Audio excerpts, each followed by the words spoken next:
Hello, the Truth in Details project is on air. I am its host, Askar Joldanov. The program tells about events, phenomena, incidents and crimes in detail that few people know about.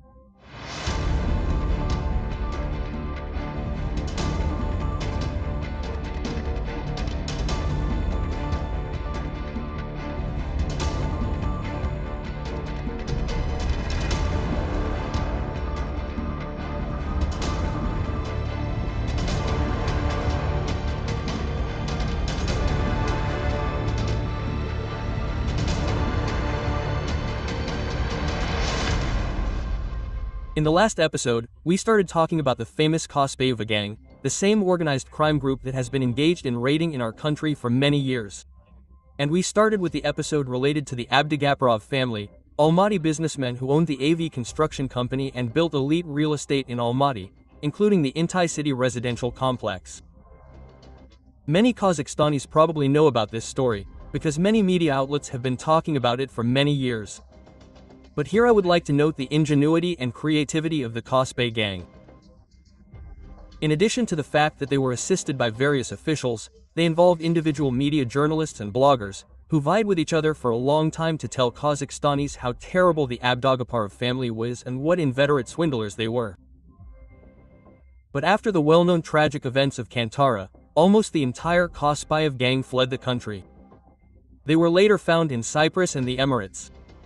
They were extradited and later convicted.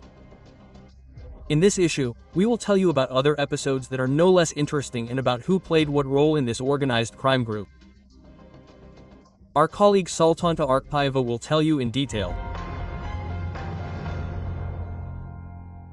It was here, in this building, on January 28, 2025, that the verdict was passed on the case of the organized crime group of Yeldos Kospaev. Yeldos's elder brother, Jibek Kospaev, was tried here in April of the same year. Together with him, Kospaev's group numbered 12 people. All of them received prison terms from 9 to 15 years. However, we will return to the court verdict in more detail later, and now we will dwell in more detail on the history of the formation of the organized criminal group, its members and their victims. Kospaev's organized criminal group had been engaged in raider takeovers, extortion and illegal trafficking of alcoholic beverages for several years. Officially, the first illegal actions of the group date back to 2016. However, its members were familiar to him much earlier. Yeldos Kospaev surrounded himself with people who were not at all random. All of them were Arbatovskis from the city of Almaty, it turns out. All of them were from the same district. It turns out that they were related somewhere. Therefore, they all united and that's it. That is, they supported each other. That is, they all knew before. That is, they already trusted each other and understood perfectly well what they were doing and what they would do. These were not outsiders, right? That is, in his organized crime group, what was, well, that is, they were all already with him. He had known all these people for a long time, that is, they were already acquainted. They had some friendly, amicable relations there, maybe since childhood, there, for example, since school, since university.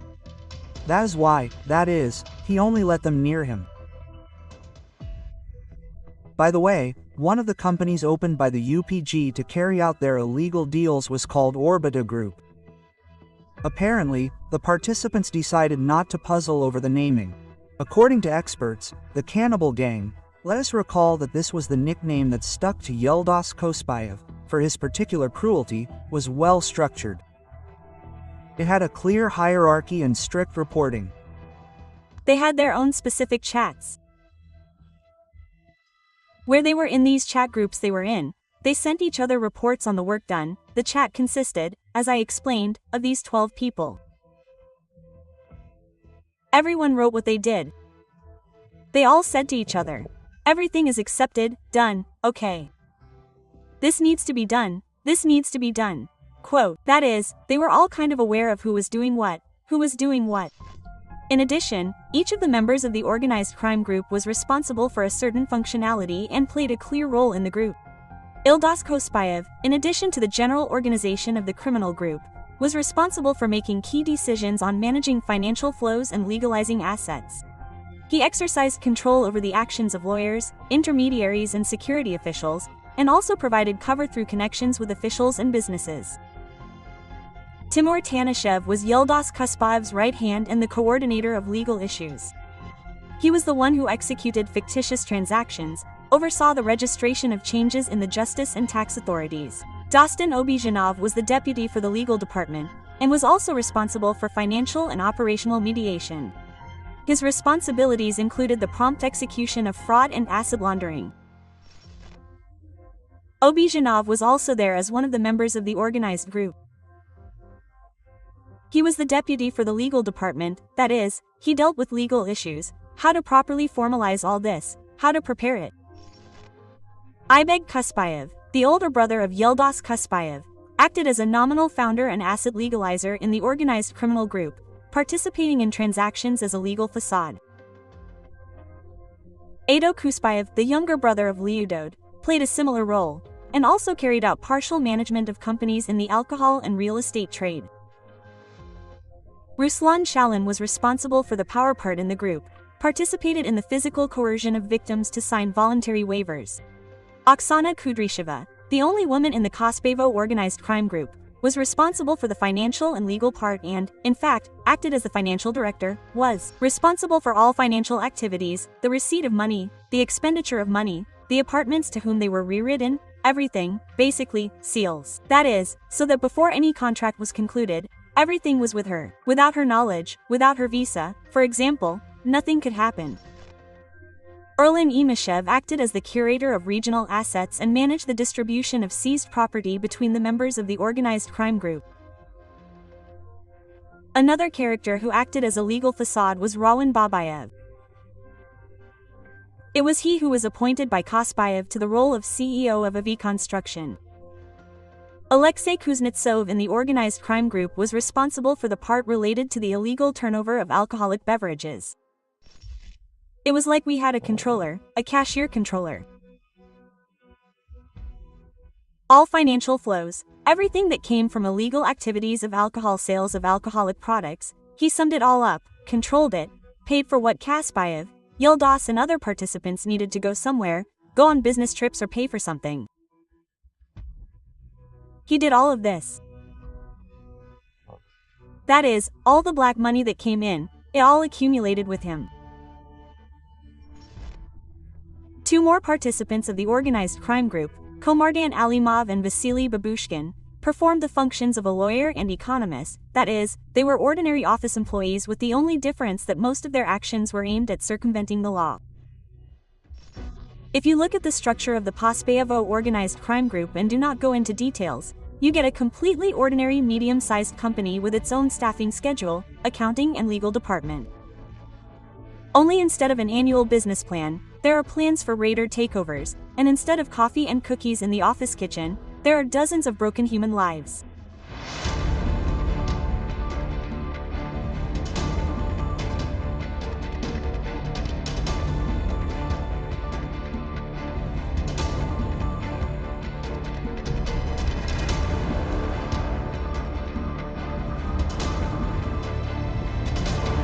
Gilles recalled that the Kospaev organized crime group began its active activities in 2016.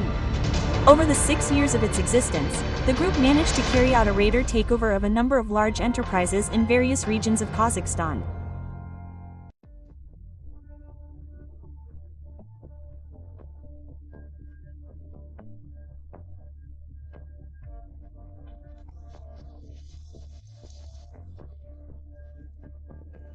The following companies suffered from the actions of the cannibal and his associates: Azavita Aktau and Azavita Atyrau, Almaty Steklo, Profit Trade, the Newer Trading Market, Kapchagay Marina Club. And that's not all.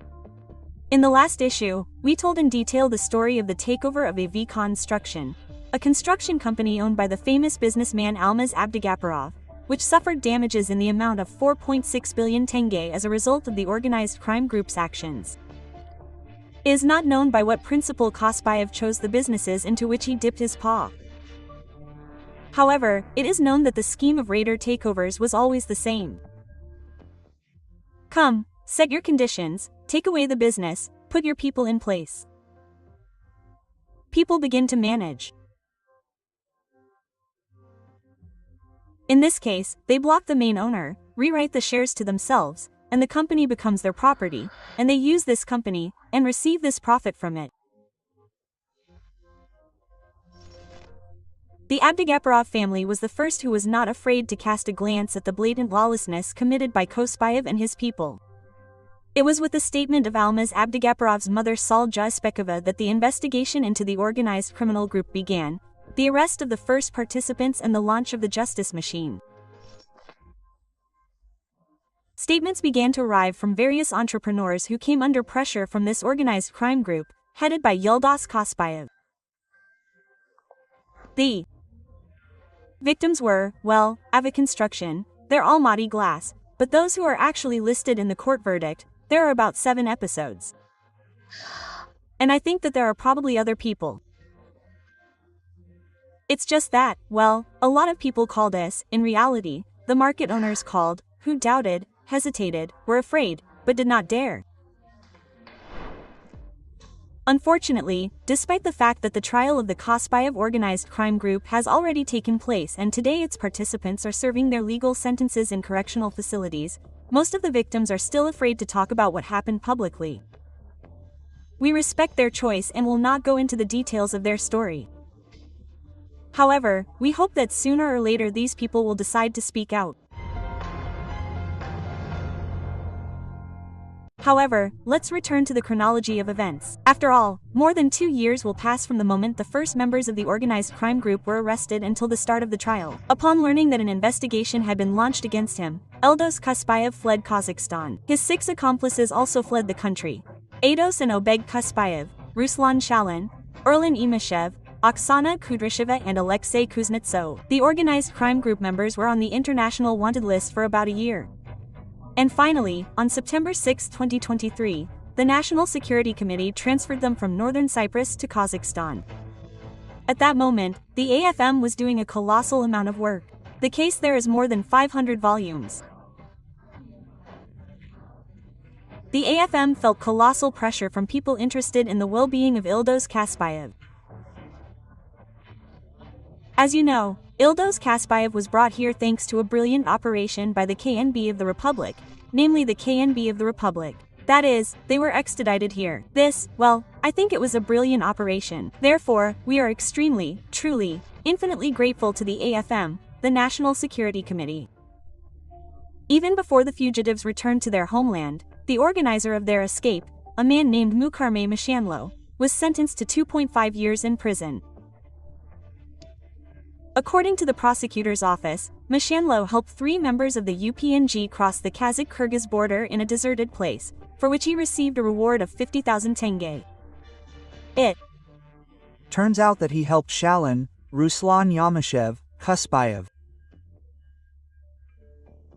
Ados, illegally cross the border between the Republic of Kazakhstan and the Kyrgyz Republic. So they crossed and flew away through the Monas airport.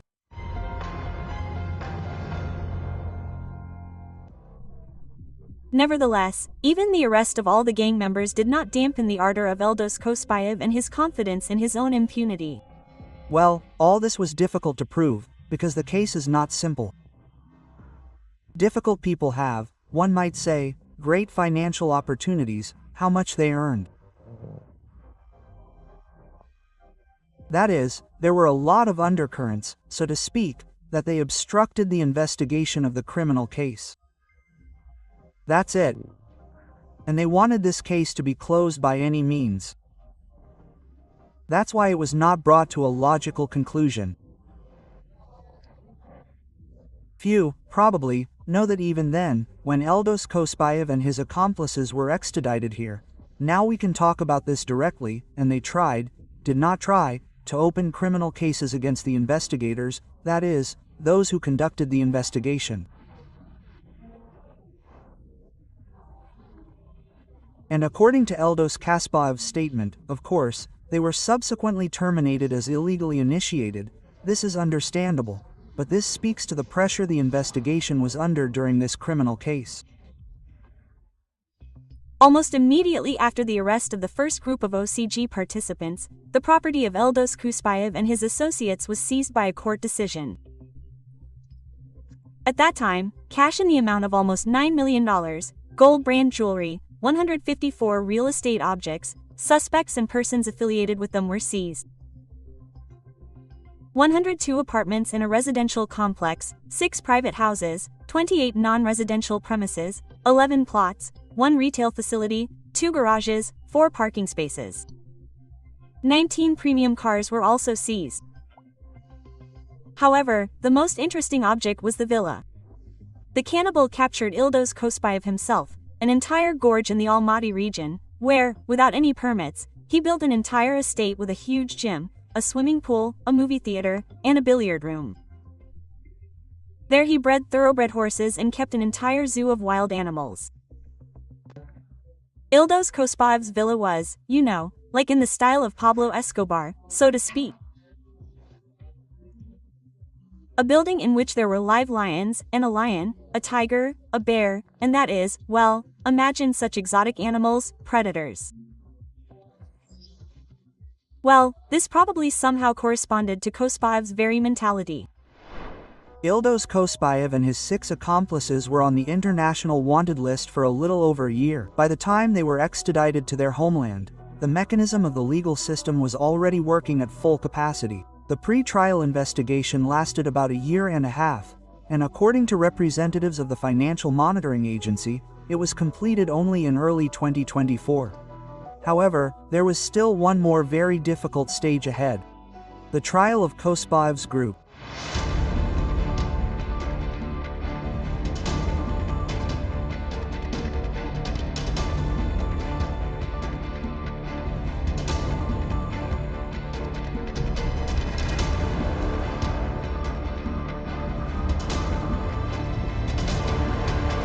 The case consisted of 10 episodes.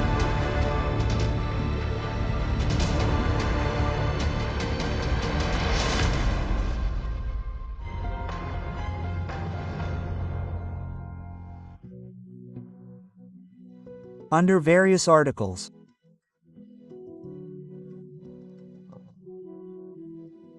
This is raiding, illegal sale of illegal goods, extortion, illegal border crossing, organized criminal group, theft, legalization of funds obtained by criminal means.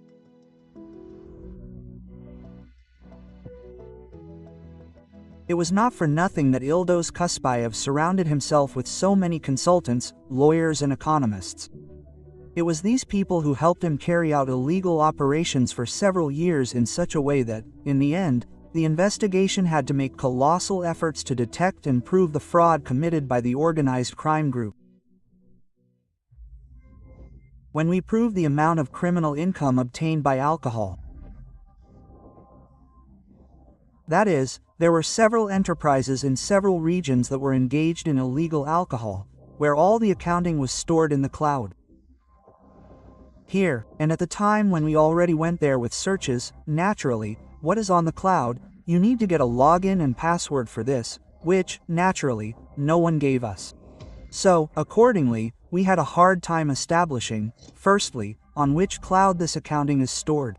They have black accounting. Then, having established this, there for security purposes, therefore, and speed, therefore, how do these cloud systems work? That in each storage, information is stored bit by bit and the image is collected separately. That's it. And we collected this information bit by bit in order to restore all the black accounting and all this criminal income that they received from this illegal activity. According to the Financial Monitoring Agency, 15 victims and more than 250 witnesses appeared in the Kospaev organized crime group case. The case itself consisted of 508 volumes. Such figures may create the impression that the outcome of the case in this case is obvious. However, the accused party had a different opinion. Armed with administrative resources, financial support and 30 lawyers, Kospaev and his gang were confident that they would get away with it.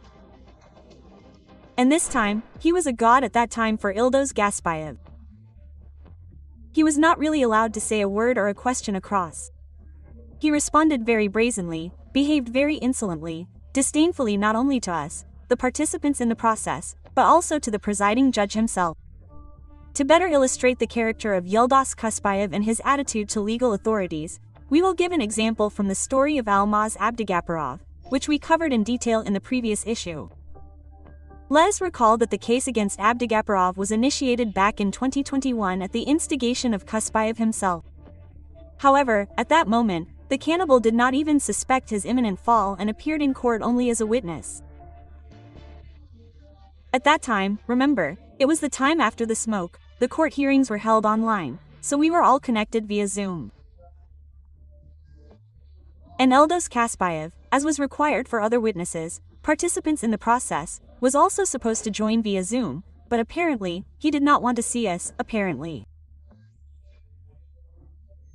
And here is Sudkaleno, who connected him to his personal cell phone behind the scenes. Can you imagine? That is, we, Yeldos Kospaev, did not have the opportunity to see. And at the same time, I asked the court, I appealed to the court that you are violating our rights, we would like to interact. We want to see the person's reaction to our questions and so on. No, no, no. That is, as if this is how peace was protected. In addition to violating the rules of the judicial process at that time, Yeldos Kospaev, taking advantage of his position, did not answer almost any of the questions asked. However, after 3 years, he still had to do it. True, by that time the cannibal himself had already found himself in the dock. The trial of Yeldos Kospaev and the delinquents was held behind closed doors in early 2025 in the Astana Inter-District Criminal Court. On January 28, a verdict was passed on the Kospaev organized crime group case. All the charges we brought against them were proven in court and, in general, they were convicted on all charges. By the court's decision, Yeldos Kospaev was sentenced to 15 years in prison with confiscation of property. Jibek Yeldos Kospaev, Ruslan Shalin, Erlan Imashev, Dostan Obizhanov, Rawin Babayev, Komardan Alimov, Timur Tanishev and Alexei Kuznetsov received 12 years each. Oksana Kudrasheva received 10 years, and Vasily Babushkin received 9 years in prison, also with confiscation of property. It seems to me that Yeldos Kospaev himself, in my opinion, did not believe in what was happening. In fact, at first, apparently, the man got used to living in some other dimension. The damage in this area was more than 10 billion tenge. This means that only for AV construction, which is already on everyone's lips, there are more than 4 billion tenge. This means that for the alcoholic beverages that they illegally traded, they received criminal income of 7 billion tenge. So, this means that the property that we were able to find and seize from them in the end amounts to about 25 billion money.